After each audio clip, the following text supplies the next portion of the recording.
And as I said, it takes a few minutes for Zoom to let folks in the door, as it were. So Solomon, what's the weather like where you're at today? It's a little rainy outside. Not too bad. Yeah. Okay. I guess I'm fascinated now by just how everyone's going through very different weather scenarios across the world this time of year. Yeah, you probably surfers outside your window, huh? I was gonna say it's really hard to be tempted to come in right now. So yeah, being on vacation, I went to walk downstairs actually to grab some tea, and yeah, just being at a resort is like, oh, okay, right. I'm deciding to stick myself in a hotel room and do this, but I'm pleased to be here, Tom, and it's great. For everyone joining, thanks for being here. We're going to get started formally in just a minute or so. So thanks for being on the call. We have our guest speaker online, and I'm joined with Solomon and Meg here today from Center Ice. So give us a minute, we'll get started. For those who are listening in on the conversation, though, I'm actually technically on vacation right now, and down in Mexico. The choice to travel was an interesting one, so I guess it was one that we had to put a lot of deliberation into. But the decision post traveling feels good, as I can tell you that being down on a sunny, warm beach is nice compared to some of the winter weather that we get in Anchorage, Alaska, and other parts of Alaska. So it'd be nice to get away for a little bit, as I'm sure a lot of people will recognize with. Well, great. I'm expecting that we'll have some more folks joining us in the near future, but we'll get started with a couple of quick intro slides, Tom and everyone else, and I'll get this thing going. Solomon, it looks like if you want to go ahead and share a slide, that'd be great. Sure. Are you able to see this? Thank you very much. Yeah. And then I'm not sure if we can spotlight each other. Maybe I can. I'll let you try and figure that out. I'm sure we can change spotlight features. Anyway, well, welcome, everybody. Happy New Year to everyone on the call. I hope everyone's had some happy and safe holidays in the meantime. And we have been away what it feels like for just a few short weeks. The last Ice Jam was at the beginning of December. For those who aren't familiar, the Ice Jam series have been put together by the Alaska Center for Innovation, Commercialization, and Entrepreneurship. We're an organization within Alaska, based out of the University of Alaska, that provides startup funding, support, and experiences to engage both the innovators, the entrepreneurs, and folks involved in supporting the startup ecosystem in Alaska. And we're very delighted that this sort of series of events that we started hosting back in September of last year, and I think we're now on to our 12th Ice Jam. You have to correct me there, Solomon, but I think we're something like that. We've had some really great attendance, and we've had growing momentum around these events, and we're really pleased to be able to host the first one of this year today with what I'd like to introduce as one of our sort of real highlight speakers. Today we're joined by Futurist Thomas Fry. Thomas, I've actually personally heard speak in Boulder, Colorado a few years ago when we hosted a startup weekend event. It was a startup weekend Think Big event, and there was no better person to invite in. And Futurist Thomas Fry works for the DaVinci Institute, who put out some incredible publications around sort of future trends and future thinking. And we thought there's no better way to start 2021 than with the future in mind, because all of us could probably benefit from forgetting a little bit of what's happened over the last 12 months, but also looking to step forward from there. So as we get started, Thomas, if you'll be willing, I'd love to invite you up to the stage and have you share your slides as you feel comfortable doing so.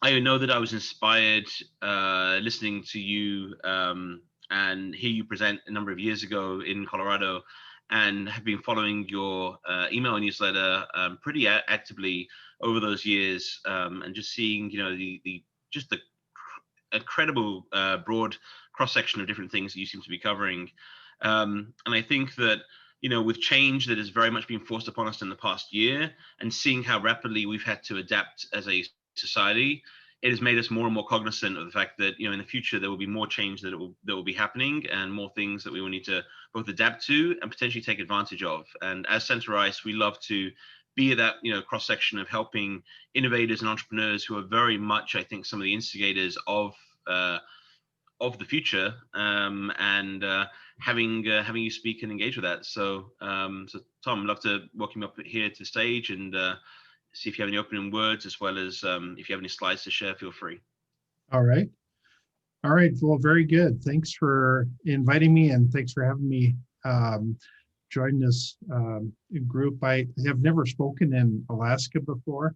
I've been to Alaska, but I haven't had any events there. Normally, I travel to 8 to 10 countries every year. This past year, I've had my wings clipped, and I haven't been able to travel near as much. So I'm doing everything virtually now. So quite an interesting change. I work as a futurist. My job is to help us rethink the world ahead, and to give us some new perspectives on it. Let me jump in here, and we're going to start. All right, I think everybody can see that. Is that correct? Yeah. See the bow tie in both pictures, so that's good. All right. All right. So every 10 seconds, another 17 people die. So every day, 151,600 people die in the world. And it's not perfectly consistent or anything, but it's been relatively consistent even through the pandemic. In rough terms, 1 out of every 5 people die from heart disease, 1 out of 6 people die from cancer.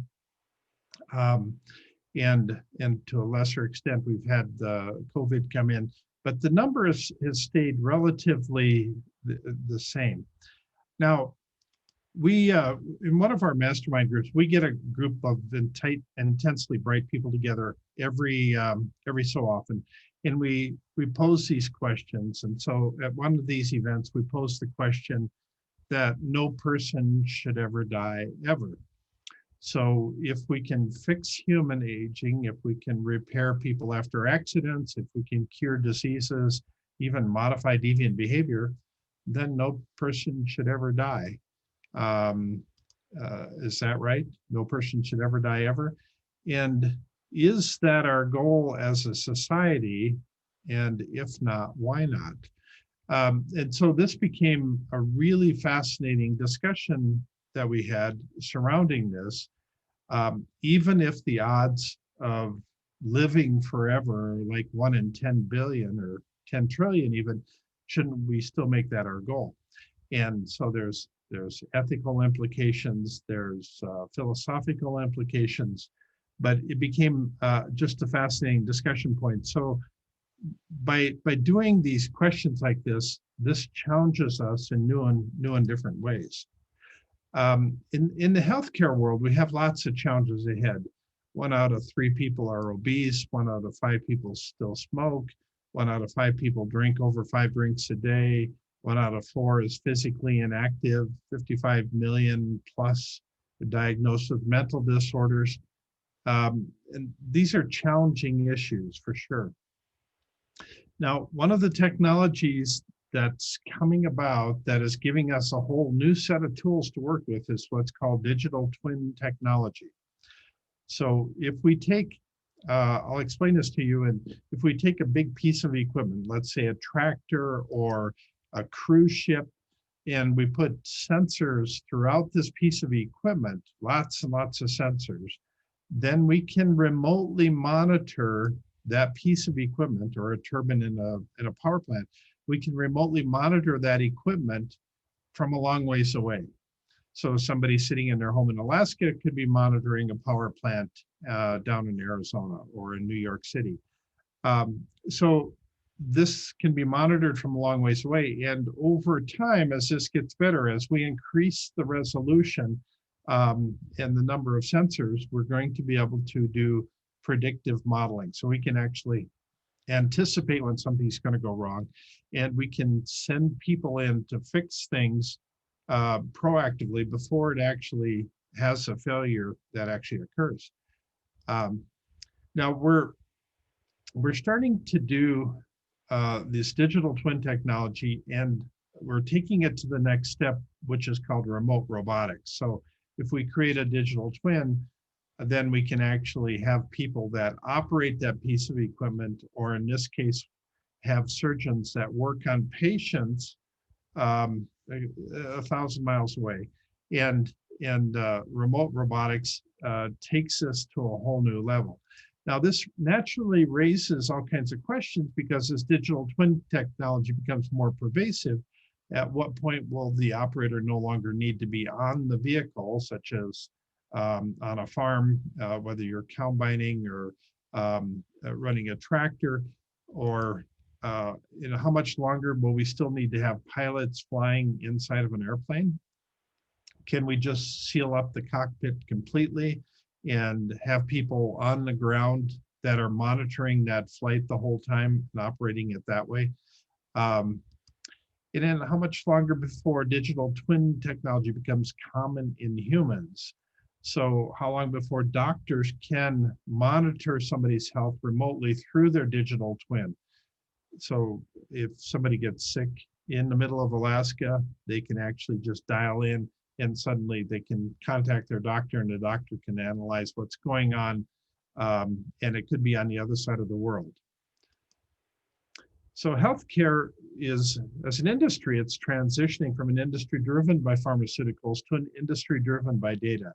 As we add more and more sensors to our body, we're getting more and more data, and we'll have sensors on both the inside of our body and on the outside of our body. And that's giving us a whole new set of tools to work with. So when we think about the human genome, a lot of companies are now thinking about that as another programming language. So is that what it is? It's just another programming language that we can recode to fix people. If they get sick, then we can just recode them back to health. See, we're a very backward-looking society. We're backward-looking because it's just human nature. We've all personally experienced the past. As we look around us, we see evidence of the past all around us. In fact, all information we come into contact with is essentially history. So the past is very noble, and yet we're going to be spending the rest of our lives in the future. So it's almost as if we're walking backwards into the future. My role as a futurist is to help turn people around, to give them some idea of what the future might hold. But if you ask, how does the future get created? Well, the future gets created in the minds of everybody around us. We all participate in creating the future. So people make decisions today based on their understanding of what the future holds.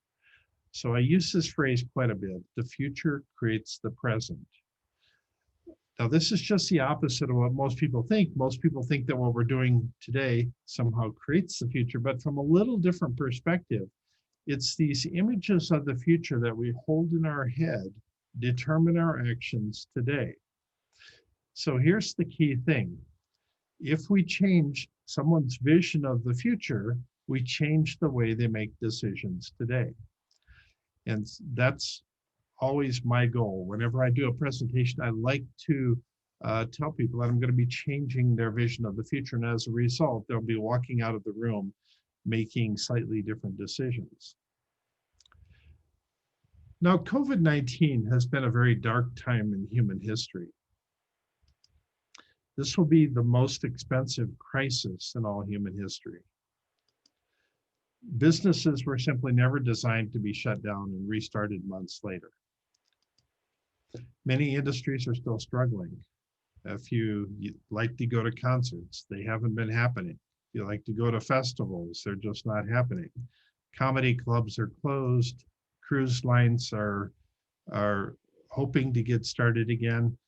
The airline industry has resumed, but international travel is just way falling short of what it used to be. Virtually no parades on Main Street. professional sports are not drawing big crowds. Movie theaters, some are open, some are closed, but not many people going. Business expos, the whole meetings industry has pretty much evaporated. So these are going to take a long time to recoup. But it's impossible to have this many top-down decisions without creating a massive number of unintended consequences. We're seeing a lot of that happening today. But during great times of chaos comes great opportunities. And so some industries are doing a lot better. The delivery bot world, as an example, kicked into a whole new gear. So that's moving exponentially faster. Electric vehicle sales are exploding all around us. The Tesla Model 3 was actually the most successful product launch in all history. Back in 2016, when Elon Musk first announced the Tesla Model 3, seemed like just overnight he had 450,000 people putting money down on a car to be on a waiting list for a car that nobody knew anything about, or had very little understanding of what it was going to look like. And yet today, that's the most valuable car company in the world. Now, on the other side of Elon Musk's business is Starlink.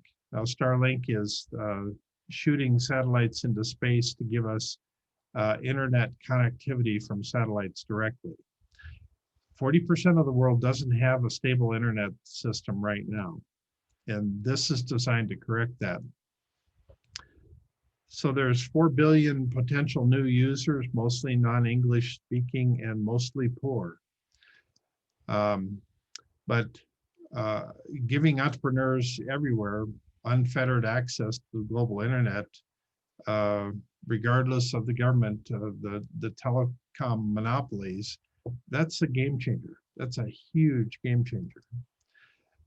So this has monopoly breaking capabilities built right into it. So Starlink has plans to go up to 30,000 satellites, of which roughly 955 have been launched so far. That number keeps climbing. Now there's a lot of competitors out there too. Amazon plans to shoot up 3,200. OneWeb 2,000. Iridium's got 16 up or 66 up there already. Samsung wants to shoot up 4,600. China has big plans, 10,000 satellites. We're going to have lots of clutter of satellites in space very soon here. So as we start looking at some of these other emerging technologies, there's a number of predictions that I'd like to go through quickly here, and then we can discuss some of the implications of these as we move forward. But we're experiencing the biggest job transition in all history right now. Most people are looking for more meaning and purpose in their lives. As we went into quarantine for a while, everybody kind of kicked back. They had time to think, and they're asking the question, is this really what I should be doing at this point in my life? And a lot of people started looking for something different. Number two, contact phobia is going to permeate our thinking for generations to come. This idea of shaking hands has suddenly become a symbol for you're an idiot. Although I still shake hands with people, so it's okay to call me an idiot. COVID will become the greatest source of conspiracy theories in all history. Nobody's going to care anymore about who shot Kennedy down in Dallas. Universities are struggling. Roughly 50% are going to close by 2030, and I'll explain a little bit more about that in just a bit here. The internal combustion engine, if you look at the progress in how quickly electric vehicles are taking off, the very few internal combustion engines will be produced after 2025. This is a rapid shift. Lab-grown meat production facilities are going to start cropping up here in the next few years. And we're going to see this take over a lot of the meat production for the world. It's interesting because the lab-grown meats, the clean meats, there's a number of different names for these, but we start with live stem cells from animals, and we put them in a vat, and we grow the meat in a natural, semi-natural fashion.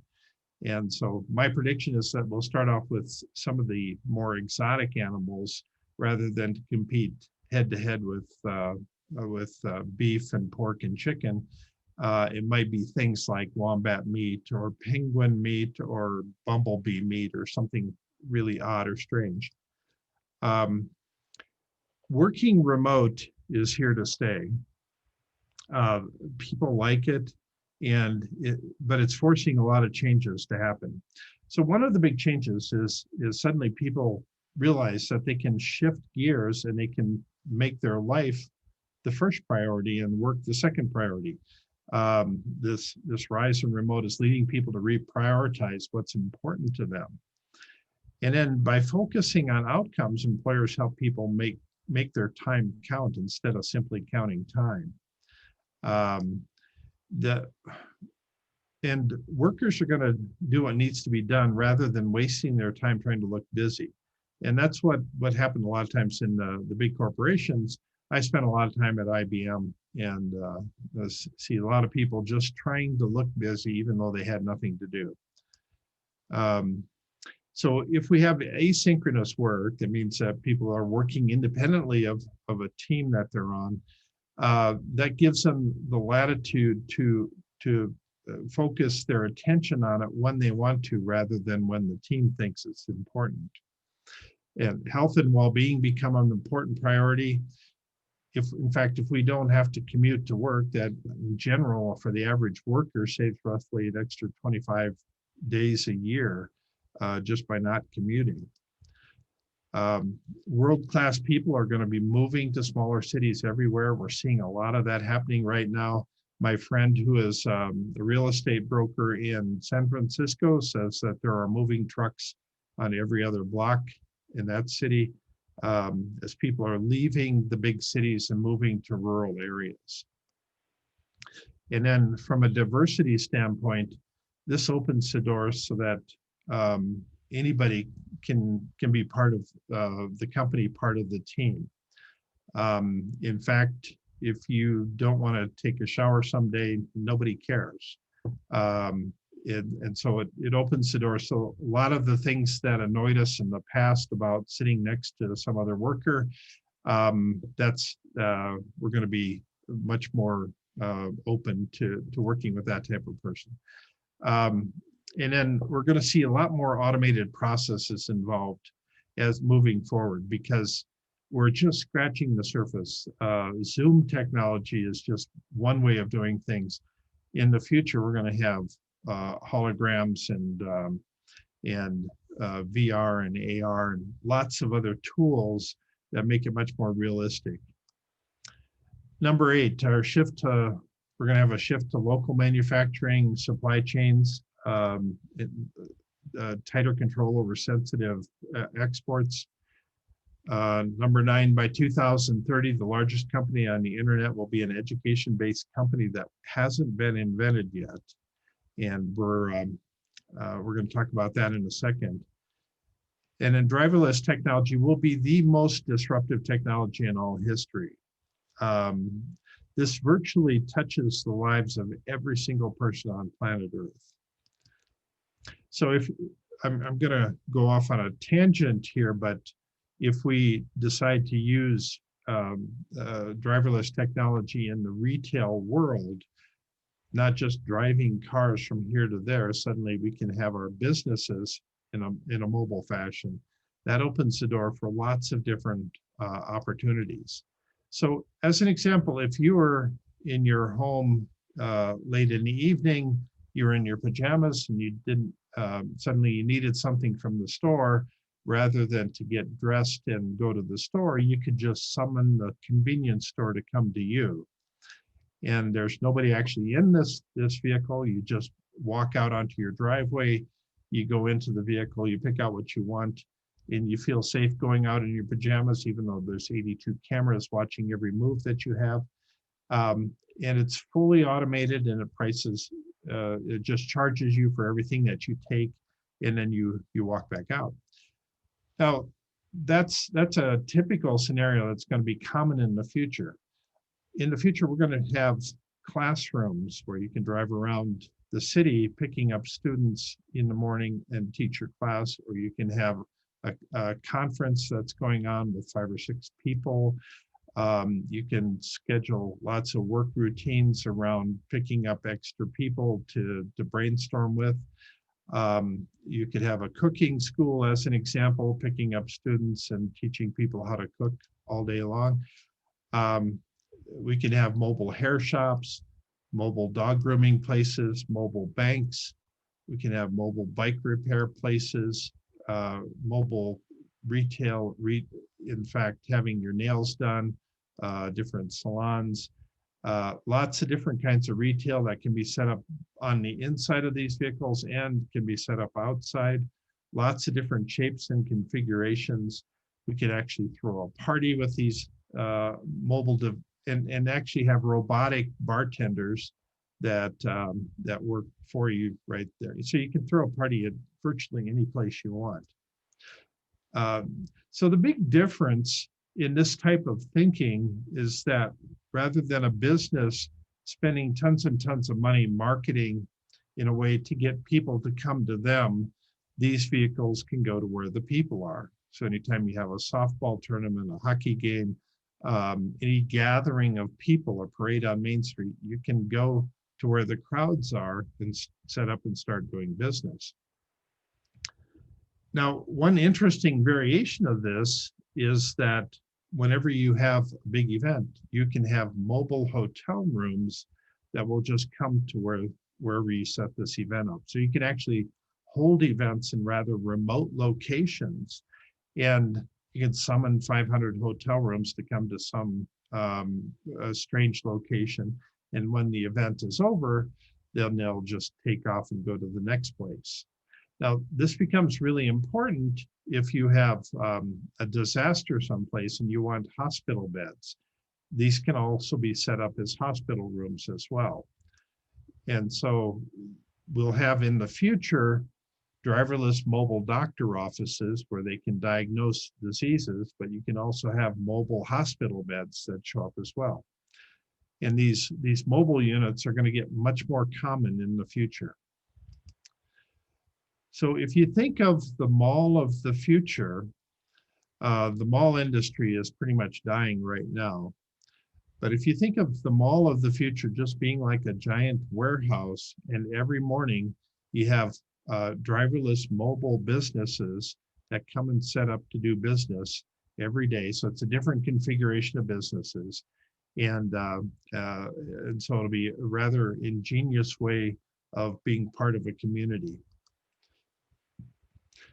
Now, if we look at the future of education, artificial intelligence and education are going to merge here in the very near future. I gave a talk in 2012 on the future on teacherless education, and this was in Istanbul. This was a TED talk that I did. And after the talk, I had one of the executives at Google came up to me and he says, you know, we're very interested in teacherless education because we want to educate Africa, and teachers don't want to go to Africa. Now, it was a very short conversation, but it was very revealing for me because, well, no teachers don't want to go to Africa. They don't want to go to Pakistan or Siberia or even parts of Alaska. A lot of teachers don't want to go a lot of places. But we have a global teacher shortage of 69 million teachers, and 23% of all children growing up right now don't attend any school whatsoever. In fact, if we continue to have to insert a teacher between us and everything we have to learn, we can't possibly keep up with the demands of the future. So the role of education is changing. It's no longer possible to predict the educational needs of a business 4 to 5 years in advance. We are currently preparing students for jobs that don't exist, using technology that hasn't been invented to solve problems we don't even know are problems yet. That's pretty much the state of education today. The average person entering the workforce in 2030 will need to plan on rebooting their career 8 to 10 times throughout their working life. So with artificial intelligence, we're standing on the brink of a technological revolution. Just so many things are happening just like seemingly overnight. But this has been brewing for decades and decades. All of the work in AI has been worked on for literally over 50, 60 years now. And it's all coming together. It's all converging all at once. But and as it's coming together, we're seeing lots of interesting things. So the human race has this unwritten mandate to pass knowledge from one generation to the next. But all our tools for doing that are not up to par. Libraries aren't good enough, colleges aren't fast enough, and technology still has a poor interface for the human mind. So we're still working through all the problems that's associated with this. But changes are happening very quickly. So if we apply AI to teacher bots, this is where it gets interesting.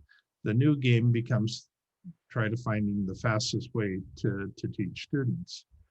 Over time, AI is going to learn every student's proclivities, their idiosyncrasies, their preferred tools, personal reference points, and how to engage and keep them engaged in learning, even in the face of distractions. AI is going to quickly know when their skills are deficient, what's needed to bring them up to speed, how and when to schedule the training, and when a person has mastered the topic. So it'll know when things are working, when things are not working, and it'll know when you've mastered your new skill. So throughout this training curves, things are going to start moving faster and faster. People will learn faster and faster, 2 times, 4 times, maybe even 10 times faster. This idea of learning an entire college degree in just 1 month may indeed be possible in the future. So that's why I say by 2030, the largest company on the internet, bigger than Apple, Google, or Facebook today, is going to be an education-based company that we haven't heard of yet. And this is something that there's lots of people that are working on this. I'm actually speaking for different companies. I'm getting calls from people. I'm doing some advisory work on different companies. And there's so much work. And this is, in my mind, the largest opportunity in the online world where nobody's quite cracked the code for how to make this happen. But as soon as they do, it's going to scale very fast. So society is changing faster today than ever before in history. But pay close attention. Our definitions of heroes and success and achievement are changing. In a post-COVID world, we're starting to think about things differently. So are our thoughts on villains, virtue, passion, and our quest for accomplishment. We're desperately seeking new forms of leadership, decision-making, ways of setting priorities and getting things done. And we're looking to storytellers to help guide our thinking. In fact, in the TV and movie industry, COVID is going to be a giant demarcation point. We're going to have the movies made, the pre-COVID movies and the pre-COVID television, and then we're going to have the post-COVID thinking. So we're entering a period of unprecedented opportunity. So why is this so important? Humanity is going to change more in the next 20 years than in all human history. At the same time, our risk factors are going to increase exponentially. Lots and lots of things are going to go wrong. They can and they will go wrong. And we're creating more and more breaking points along the way. And our children's children who haven't even been born yet are counting on you. They're depending on the people listening to this presentation to make great decisions. They want a better world to move into. as Steve Jobs says, is right now is one of those moments when you are influencing the future. But sometimes our best efforts just look a lot like this. Yeah, pretty much just like that. So a quick plug here, any of you that might be interested in my latest book, Epiphany Z, it comes in Chinese and Korean and in English. We do have a newsletter called Foresight Journaling, and this is one that will help you think through, think your way into the future. This is a very unusual process, and we have a number of people that are finding this to be quite the engaging tool for them. So for more information about what we do at the DaVinci Institute, you can feel free to sign up for our free newsletter. And I thank you very much for tuning in today. Thank you very much.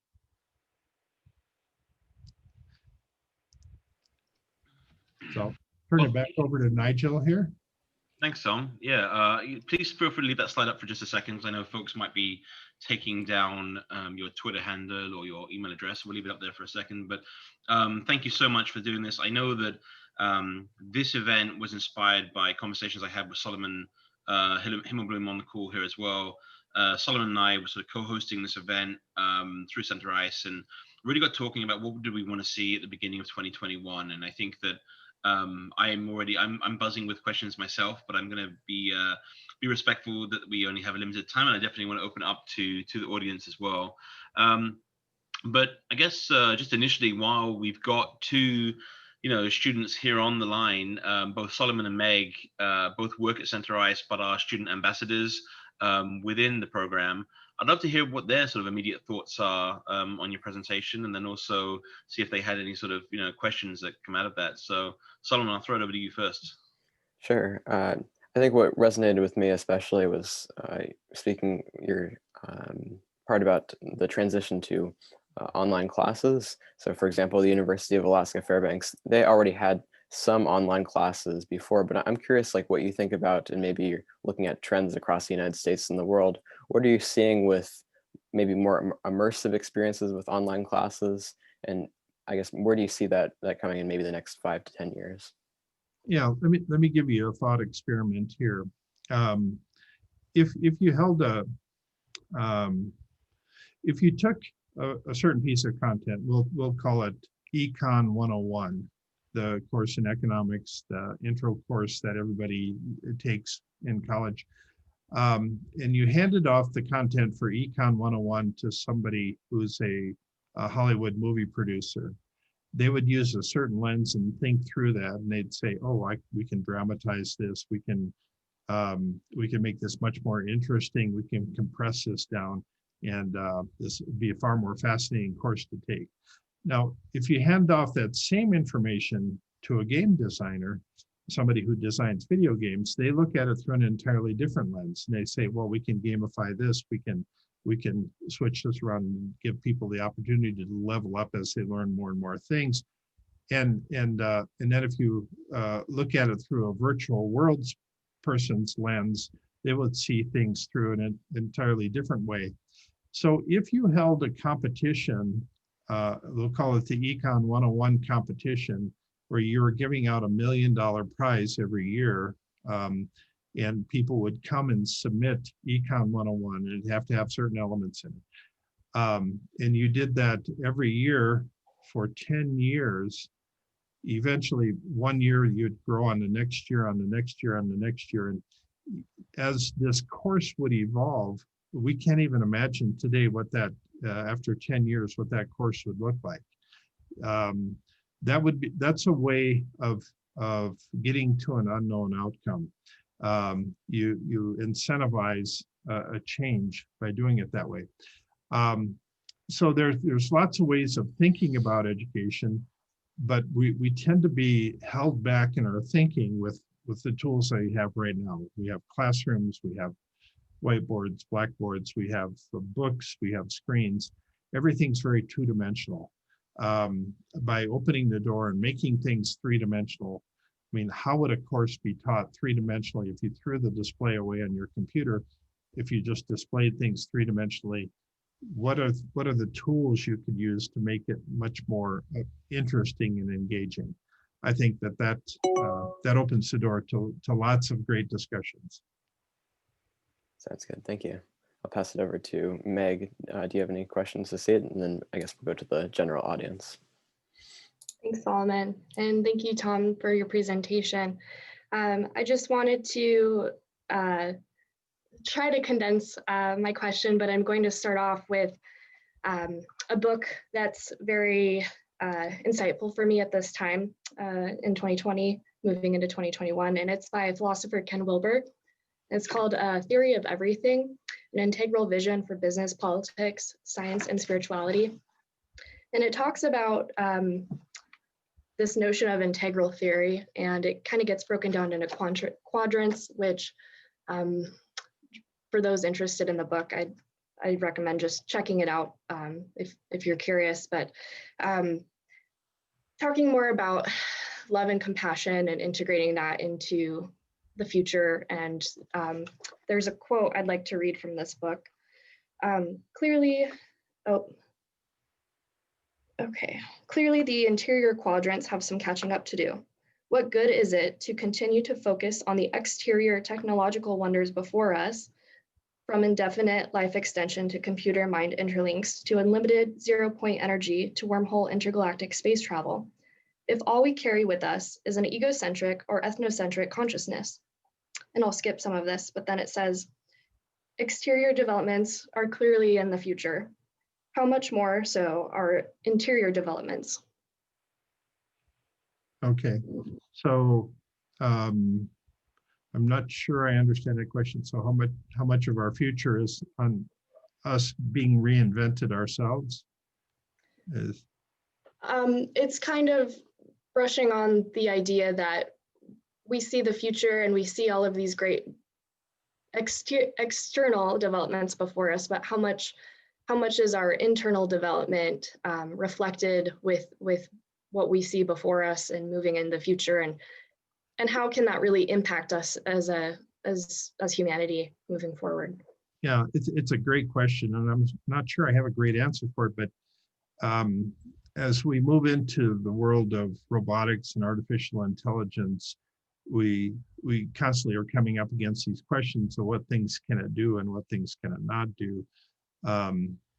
So as an example, with artificial intelligence, if you have a computer or a machine, it's very hard to use that to create a pervasive argument, something that's real convincing. If your computer or your robot tells you they love you, it's not the same as having a human being tell you they love you. So what things can they do? And they're going to have different skill sets, and so they're designed not to replace us, but to complement us. They end up being a tool for us, and to the extent that we can somehow merge with them more fully.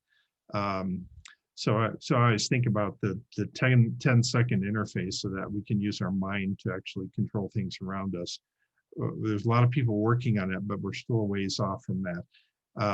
To the extent that we can augment a lot of the senses and abilities that we currently have, I think we have a long ways to go still. So a lot of virgin territory out there. So if somebody wants to invent some of these things, I think that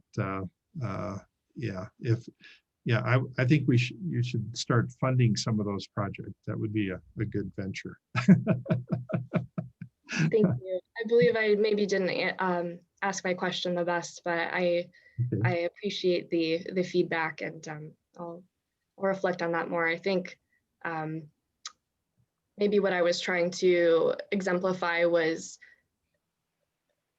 we are so focused on these technological advancements and cultivating them. I'm also curious about the internal advancements of human consciousness and wisdom as it pertains to integrating. Yeah, well, it gets to the point of how do you build a better human? And now I know that you're working on a lot of future of food related topics, and probably something that you probably won't agree with, but I always think about the best food in the future will be the super processed food.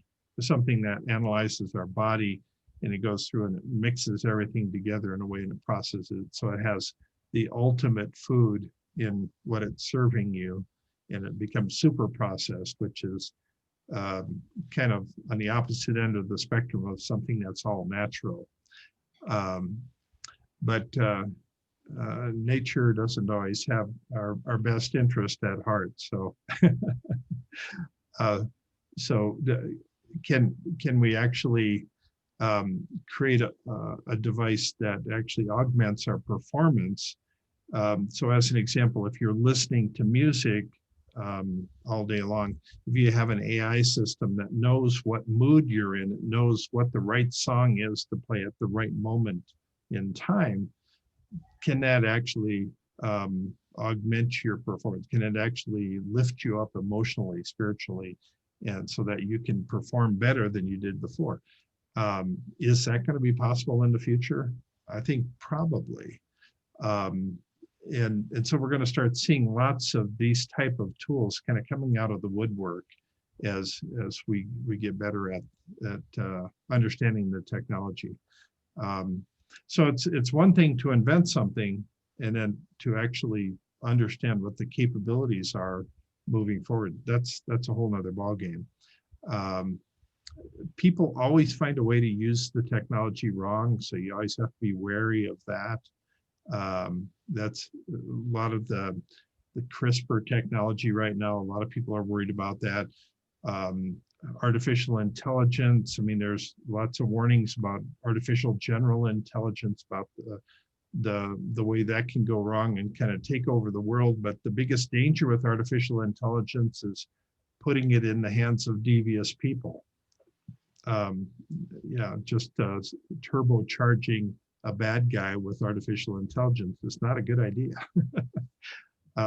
So we're always going to have those issues to deal with as well. Again, I think I kind of skirted all your questions, but Well, I heard a couple of key things there, which is that we've got a long way to go, and I think any futurist giving us that is always helpful. So we've got a slew of questions coming in. I'm sure there'll be more as we have further conversation. I'm really glad to see all the sparking happening. So just so everybody knows on the call, we do have a soft close in about 12 minutes from now, and then I know that we're going to ask Tom to stay on for a little bit longer and hopefully go through some of these questions. So for those who are willing, feel free to carve out a little bit more of your day, because this is the best way to start a new year, is to have all this thought-provoking conversation, at least in my mind. So I'm going to give a little bit of attention to John Boren's question, as he was the first to ask a question. I always think that the first gets the privilege of actually getting answered.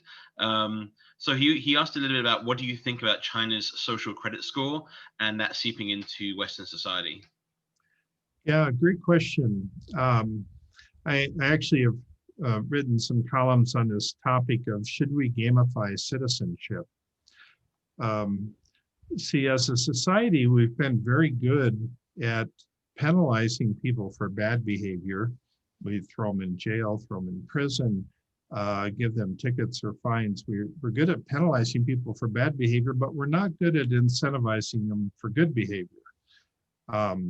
Personally, I want to win enough points so I can take a trip to Hawaii, or I want to win enough points to get a new television or something like that. And so we're not doing that today. And then, what constitutes good behavior? What is something that we should incentivize to get more people to do? That becomes kind of some sticky issues there.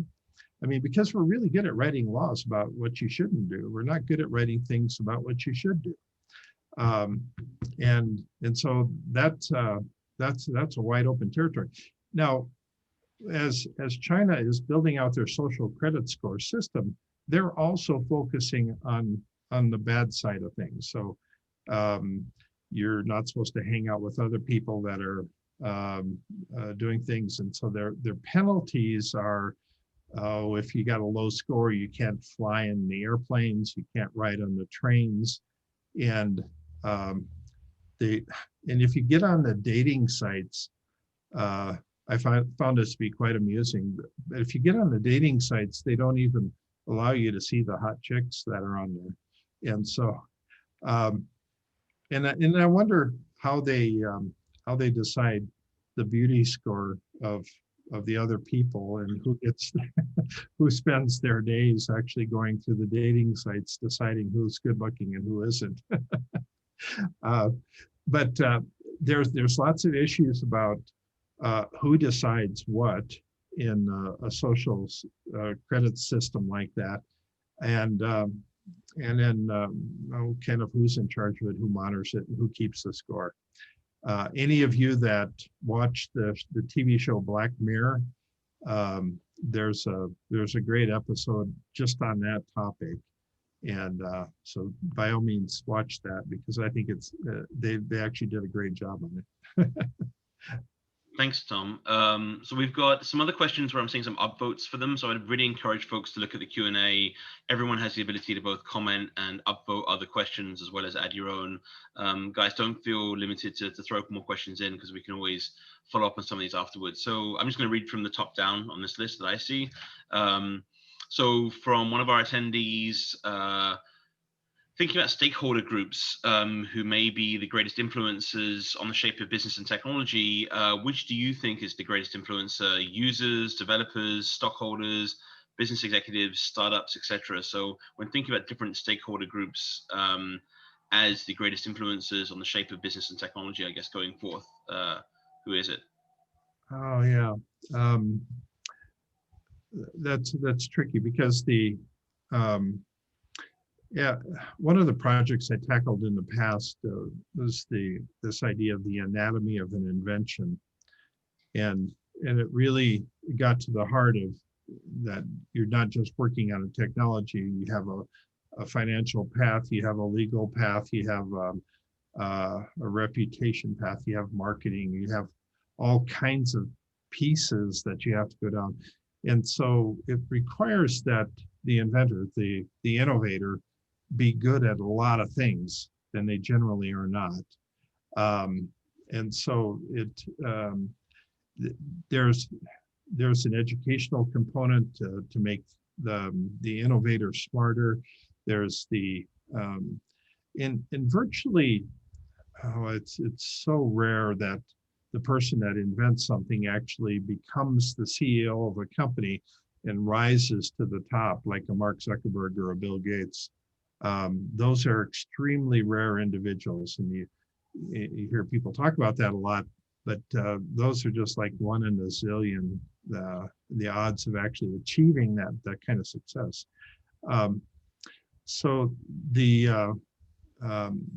if you're an innovator, the best advice I can give is that you first need to hang out with people who look like what you want to become. If you want to become a successful at running a business, you should hang out with other people who've been successful at running a business.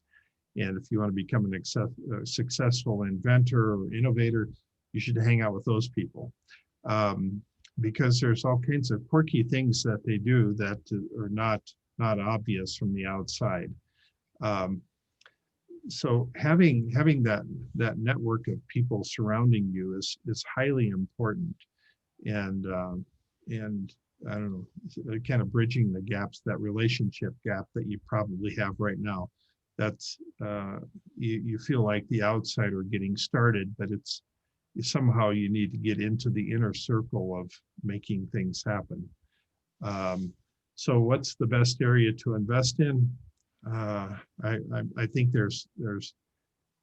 I think that depends on the situation. That's a hard question to answer. Well, there's another great question up here from Mark Billingsley. He's asking, this is the most upvoted question currently, is the US well positioned to take advantage of future technologies? And then which parts of the US are best positioned? And I'm gonna add a little addendum to that, which is just like, and any extra thoughts you might have on Alaska within that as well, because it's always, you know, relevant there. But yeah, Yeah. Is the US well positioned to take advantage of future technologies? Yeah, I mean, the US has a lot of the pieces in place. And I think Alaska is well positioned to, as we move into a Starlink era, where we're suddenly distance isn't really an issue anymore.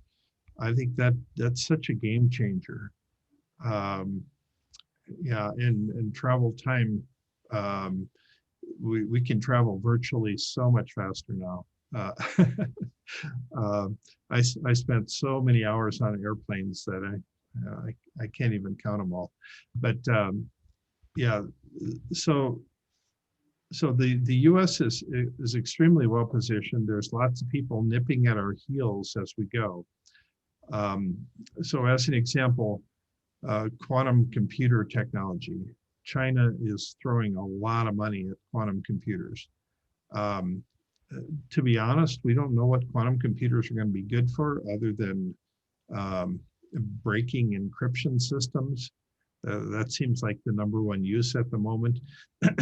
Sometime over the next 5 years, we're all going to have to shift from our current encryption systems on our computer to a quantum level encryption. It's kind of like a Y2K issue, only we don't have a hard deadline or anything.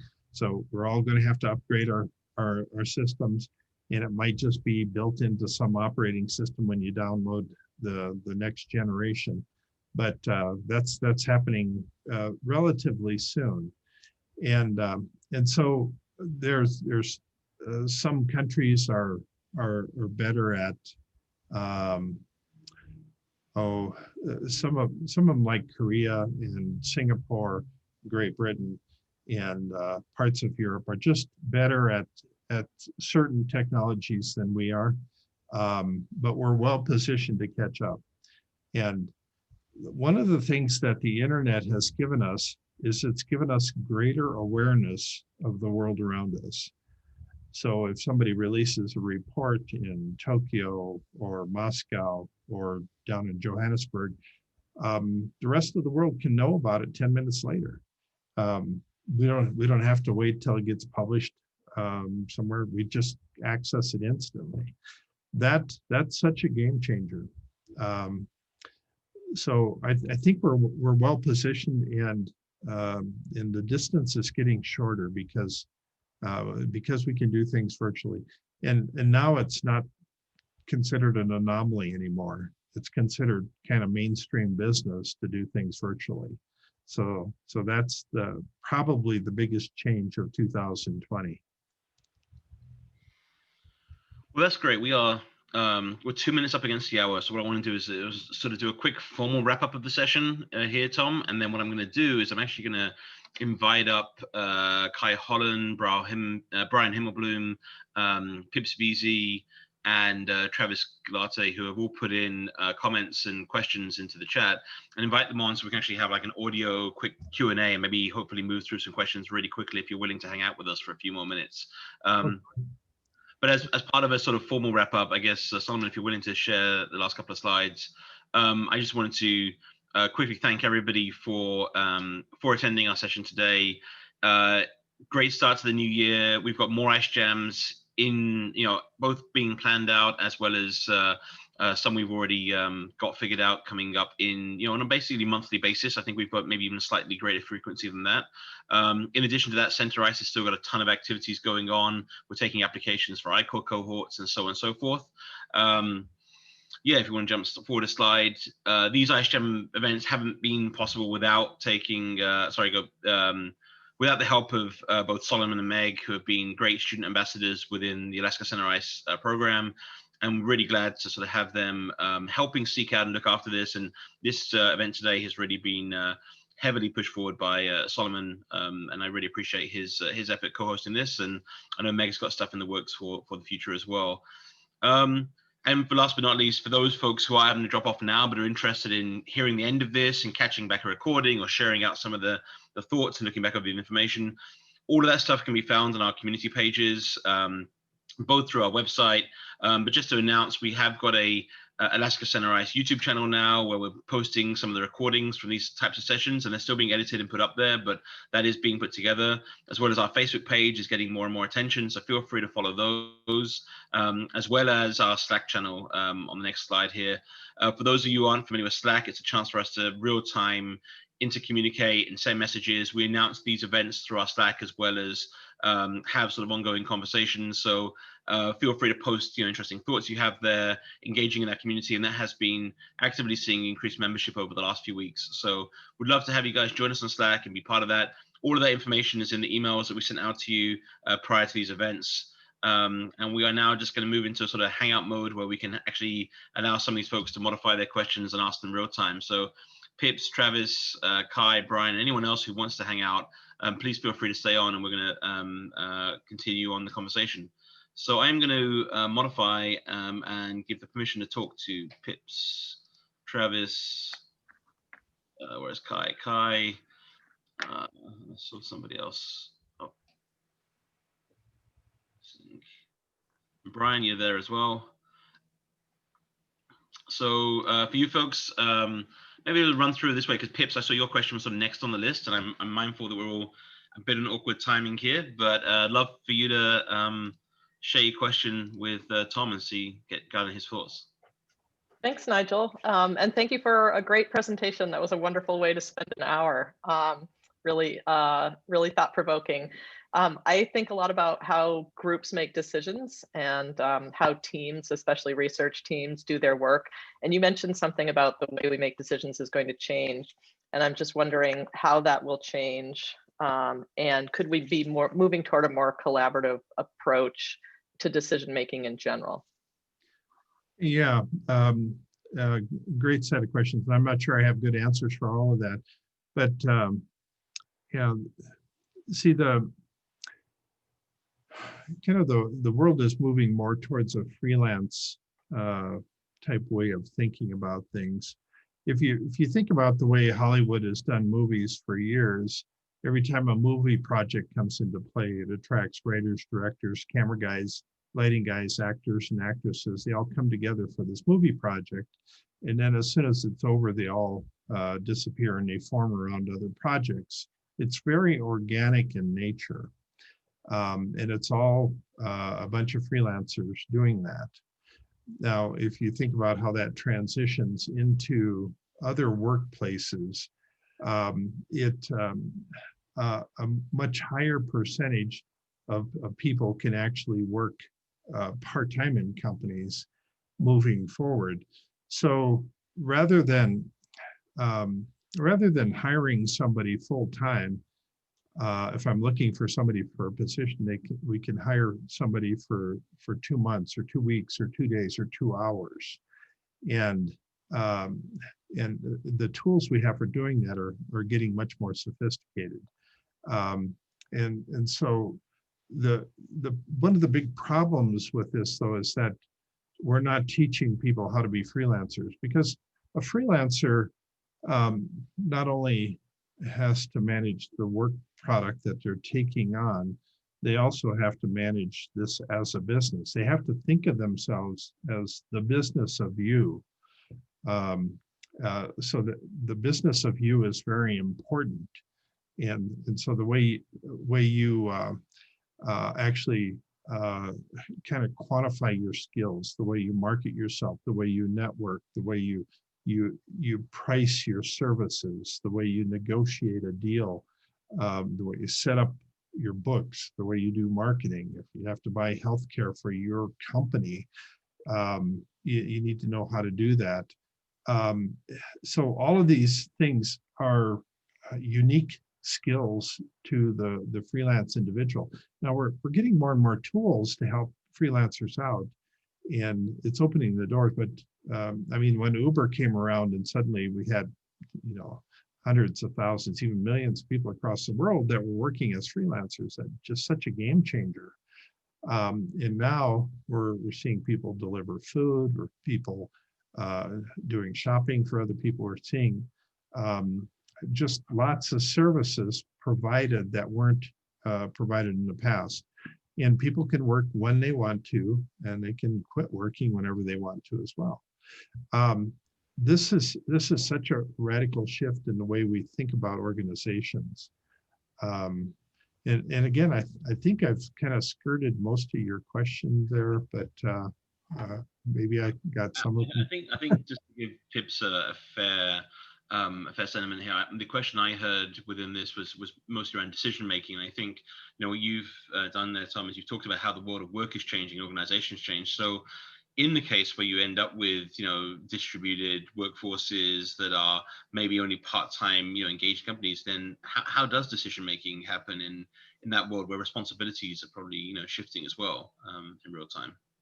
Yeah, my son actually works for the largest fully virtual company in the world, which is GitLabs, and he was telling me that the company headquarters is in Amsterdam. The founder was in Amsterdam, and he says that he thinks that his apartment is where they use to send all the mail to this apartment, but there is no company headquarters. There's no central place to go to for GitLabs, and yet it's you know, it's a $1 billion, a unicorn company out there. Once a year, the 1,300 employees are supposed to get together in some place, but they didn't this past year. So they spend a lot of time changing how they do things. You know, the decision making is based on outcomes rather than how you're doing it and what you're doing right at the moment. And so they tend to hire more senior people as a result of this, because they don't have a lot of ability to do hands-on training, so to speak. And so that changes how they go about making decisions that way. So again, I'm not sure I have all the right answers, but a little different way of thinking about things. So. Pips, I want this to be a conversation for sure. So definitely happy to open it back up there. Travis, you had something in a slightly tangential area, but in the Edtech conversation. I wouldn't know if you want to ask that question around Edtech, or maybe you've modified it since. Sure, I'd love to ask a question. Thank you very much, Nigel. And Thomas, thank you very much for the engaging and informative presentation. I found it very interesting. And as Nigel had mentioned, one of the things that really resonated with me was the idea of the EdTech revolution. That's the first I've been introduced to that kind of thought process. And for me, I own and operate a current education business. So my question for you, I guess, as we see this EdTech revolution, how do you see the EdTech revolution for current educational businesses? How will that affect future revenues for companies like that? How will that help scale a company, an educational company, and also like the delivering of educational information? Yeah, yeah, a lot of great questions there. So first of all, I see the role of teachers transitioning into more coaches as these interactive devices, I think, become kind of take center stage and can actually analyze where you're at intellectually with what you're trying to learn.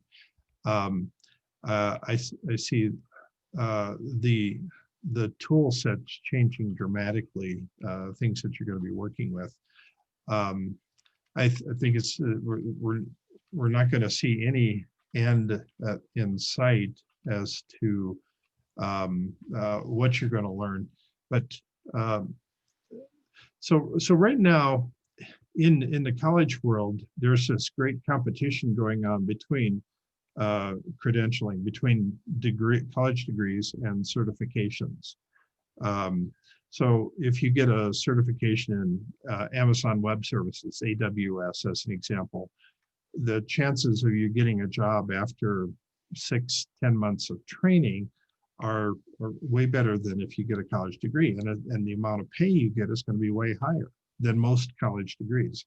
And so there's a number of these tech certifications, but the certifications just aren't in the tech world. I mean, there's medical certifications, there's insurance certifications, lots of other things that you can go down these different paths and get a certification. So there's this competition in the credentialing that's going to go off in lots of different directions in the future.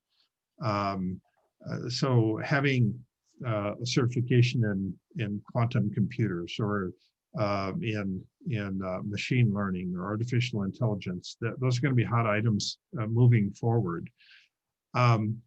So then the idea is to kind of keep your mindset on what's around the corner, what's coming next, what's the next hot topic hot skills that people are going to have to learn.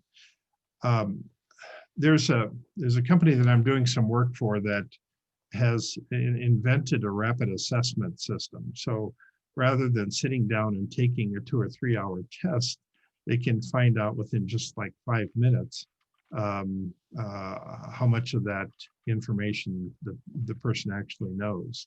So doing rapid assessments is a massive game changer as well. So many of the things that we've had to learn in the past are going to go away. As an example, with driverless cars, a lot of the young kids today won't actually have to know how to drive a car moving forward. A lot of them might still want to, but they might not have to. And that'll be a massive game changer. I mean, we have driving schools today. We have driving tests. I mean, there's this whole hierarchy of government agencies surrounding the managing of traffic and the flow of traffic and all that. All of that is likely going to go away. So think of these as extra tools in your toolbox, as opposed to something that's going to replace you, because the transition takes a long time, and over the last 65 years or so, the only job that's been fully automated out of existence has been that of the elevator operator. So that's one of the few. So as an example, if somebody is a meter reader and they go out and read the electric meters or the water meters on a house or a business, now as soon as that information gets sent in wirelessly, then the people don't have to physically go out and read those devices. However, the job itself doesn't completely go away. It gets redefined and gets reworked, and naturally it can be done with fewer people, but the job itself doesn't completely go away. So so think in terms of how these things will morph and shift over time, and as opposed to what's going away completely. I don't know, is that helpful at all? Absolutely, yes. But obviously, everything you said, there's spurred more questions, and I'll step aside and let other people answer questions. But thank you so much for your time and your information. All right. Well, speaking of rabbit holes, I see a couple of other questions here that could take us down 2 different paths. I'm almost hard to decide which way the way should go. But I think, Brian, you had a question that, and you've been very patient, but you've also been the most active in chat. So I'm going to give you an extra bonus point for being so active today in the chat, and see if you'd be willing to ask your question live right now. With the promise that I hope it doesn't get too dystopian, which is something I'm always worried about with some of these conversations. But Brian, are you there? Yes, I am. Thank you. I appreciate the comments. Great talk, Mr. Fry. I really enjoyed it. Mine's a really loaded question. There won't be any answers at this point. I just want to get your take. Currently the world is undergoing systematic disinformation, via our very powerful social media platforms. Originally, they were set up for good. Of course, it was the idea of their business plan is to be monetized. So the more action there's on there, then the company becomes very beneficial, and they've sort of lost their moral compass. Or there's not a company out there that's doing overseeing to prevent things such as I put in the example, facts are now fleeting. Videos are being manipulated, and the general population of the world believes what it sees, much to my concern, because you overlay that with the cyber warring, hacking that's going on between rival countries, especially countries that don't have much of an economic base, but they have plenty of people to use the technologies currently, and it's kind of scary. So I just want to know, just quick, just in brief, what you're taking, what's going to happen within the next 4 years, let's say, because everything's changing so rapidly. And thank you. Yeah, that's a great topic. So in general, big tech actually scares big government. So countries get really nervous when technology gets to be too big. So one notable thing that happened in the last week is that the country of Poland has decided to start fining Facebook every time it censors content on Facebook. There may be more countries that jump into this as well. So this becomes a real dicey issue because, it's the idea of yelling fire inside of a crowded theater. If it's true, that's one thing. If it's not true, that's a whole nother ballgame. So when do you have freedom of speech and when don't you? So if as an example, we developed a truth meter that we held up to every college course that's ever been taught, if we hold up a truth meter to every book in the library, my guess is that we would fail miserably, because there's a lot of things that we just assume are correct and they're just not. In fact, there's so many things in society today that are not based on truths. They're based on testimonials. They're based on opinion.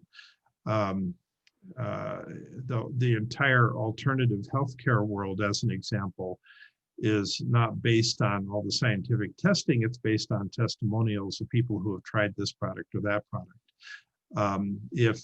If Facebook decided to hold a truth meter up to all the alternative health products out there, that would be a very dicey issue. And then there's the entire metaphysical world. My brother actually runs an interesting shop where they sell crystals and singing bowls and things like that, and tarot cards. And if we actually had to have a truth meter held up to all of those things, everything would fail miserably as well. So what things have to fit into the true or false equation, what things do not? It becomes a very, very dicey issue. And currently, one of the big problems is we have no overarching global authority, nobody like an ICANN or a United Nations or anything like that oversees these technologies.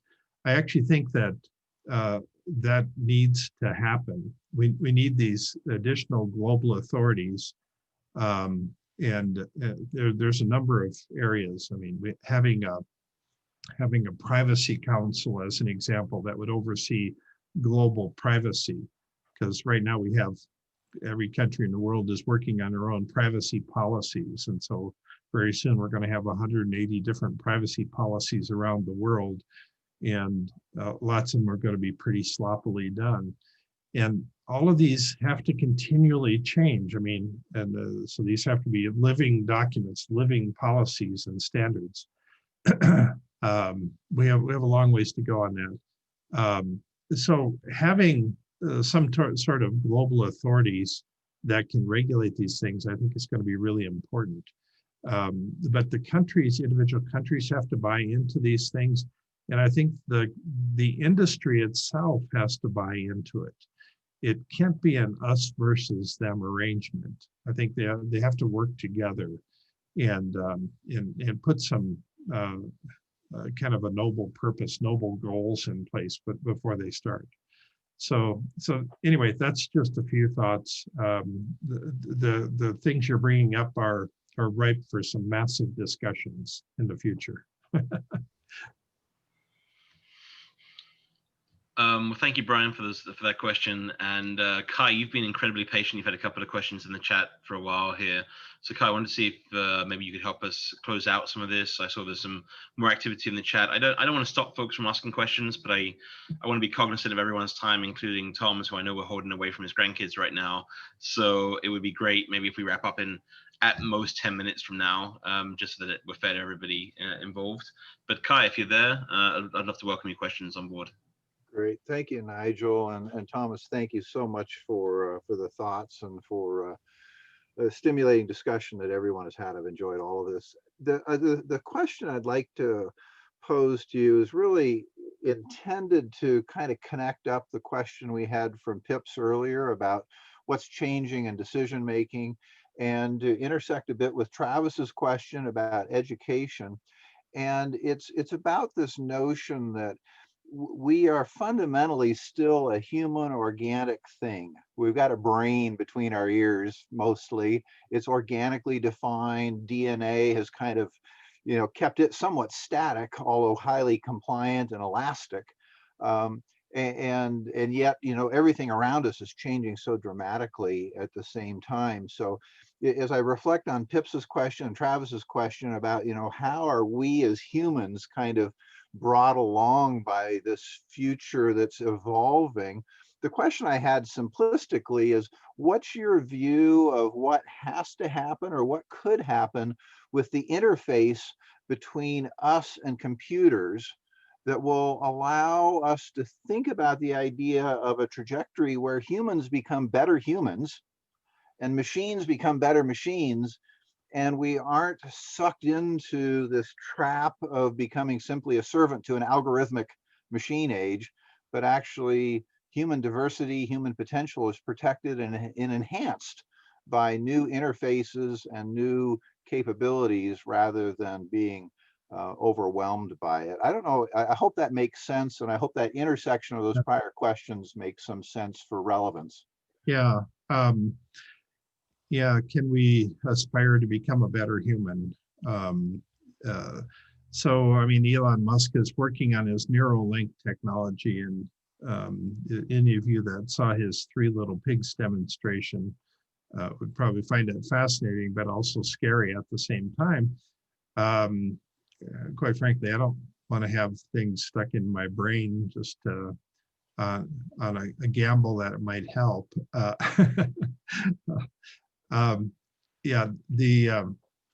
This gets into the singularity question, because AI is getting smarter, it's getting better, and it gets into this topic of artificial general intelligence as opposed to just narrow AI.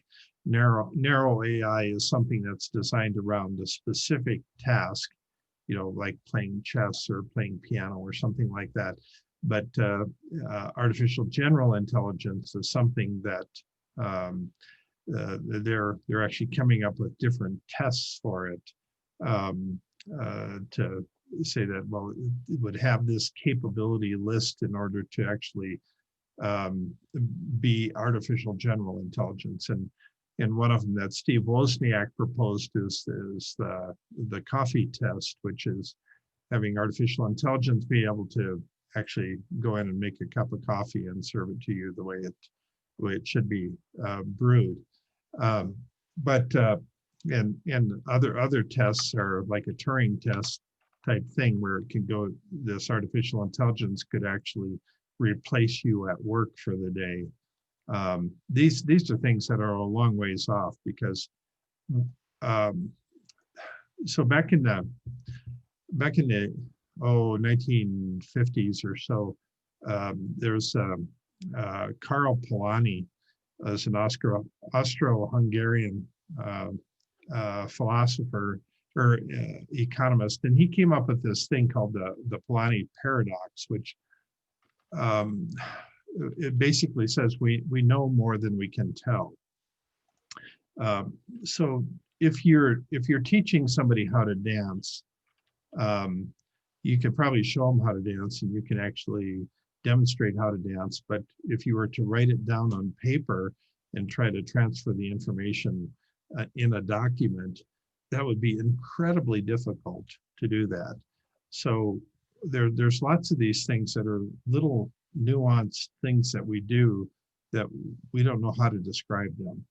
And that gets to the heart of the difference between machines and people. Now, the general overall trend, though, is we want to make the connection between information in our brain as seamless and as invisible as possible. So we want to be able to, I always think in terms of being able to put maybe a helmet on your head that with an interface on it that would enable you, if somebody asks you a question, you could think your way to an answer within 10 seconds. That's the 10-second interface. So any question out of the blue, if somebody asks you, you can think your way into that knowledge base and get an answer. But over time that speeds up and we get to the 10 millisecond interface after a few more years after that. Do we reach the point of the singularity where we become something else? We're trying to design super babies. So we can do selective breeding. We can actually create superhumans as a result of this. And then we start wondering, well, how does that change the world? If, as an example, we started breeding people with 3 or 4 arms and 7 fingers on their hands and 3 legs, at what point do we stop being human and we start becoming something else? We really have a hard time just defining what a human is, because there's an exception to every rule that's out there. And so these things become very challenging. And it's very philosophical.